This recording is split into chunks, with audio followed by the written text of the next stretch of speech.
One of the craziest things I saw in the Bible was something that I read in the book of Genesis. And it was something along the lines of Joseph's story.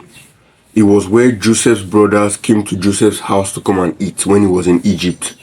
The Bible said that when they served them food, they needed to serve Joseph's brothers on another table, and they needed to serve the Egyptians and Joseph on another table, because the Egyptians will have nothing to do with Hebrews. The Egyptians were they discriminated Hebrews. They considered it beneath their dignity to eat with Hebrews. But yet they were eating with Joseph. They refused to eat with Joseph's brothers, but yet they were eating with Joseph. They were even in Joseph's house. If you even read later, when Joseph's brothers now fully moved to Egypt, Joseph told them that they should tell the king that they are shepherds, because the Egyptians want nothing to do with shepherds and Hebrews. So they now gave them the land of Goshen. So not only the Egyptians now, they cannot eat with Hebrews, they also could not live with Hebrews. But yet, they could eat in Joseph's house, and they could make Joseph their leader. In case if you don't realize it, Joseph was the second most powerful man in Egypt. But yet, he was a Hebrew. Why didn't they discriminate Joseph and tell him to not be their leader because he's a Hebrew? It's because the funny thing about this life is that once you become valuable, your race, your skin color, your ethnicity, and your country become unimportant. That is why one of the most stupid concepts that have ever existed in this world is the idea of racism. Why should you cast a man out because of his skin color? Why should you judge a man to death because of his skin color? Why should you determine a man's future because of his skin color? It doesn't make any sense. And to those that believe in racism, you are one of the most retarded, bullshit, stupid human beings on earth. Because if you want to, I have a question for some of you that believe in that white supremacy shit. Some of you that believe in white supremacy. Some of you white guys that believe in that shit now.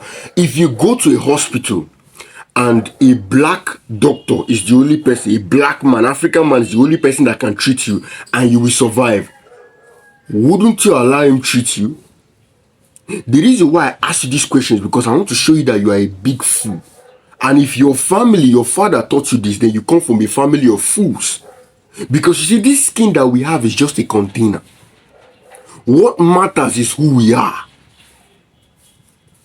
What matters is what we do. Stop judging people by metrics that don't matter. We are all made in the image of God. No race is more superior.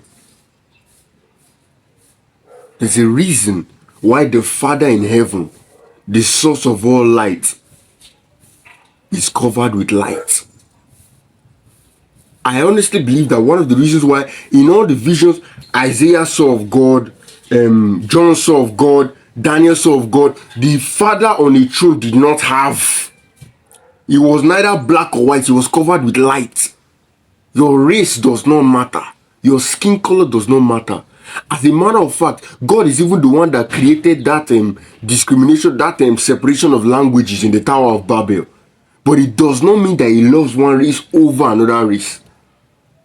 What makes God to, treat one race better, or to even, look at one race with favor is righteousness and its adherence to his will. Think about it. People will say that, oh, God loved Israel more than other nations. God was only punishing other nations because they were sinful. That was why God even told Abraham, he said that your people will spend 400 years in slavery and I will take them to the land that they are supposed to be in and they will drive out the people. I will not take them now because I will wait until those people's sins are so big that they have to be destroyed. So the reason why God even gave Israel the land and punished those people on the land is because they were committing sin. And guess what? If you read in your Bible, the time came where those same Israelites were not committing sin and God drove them from the land.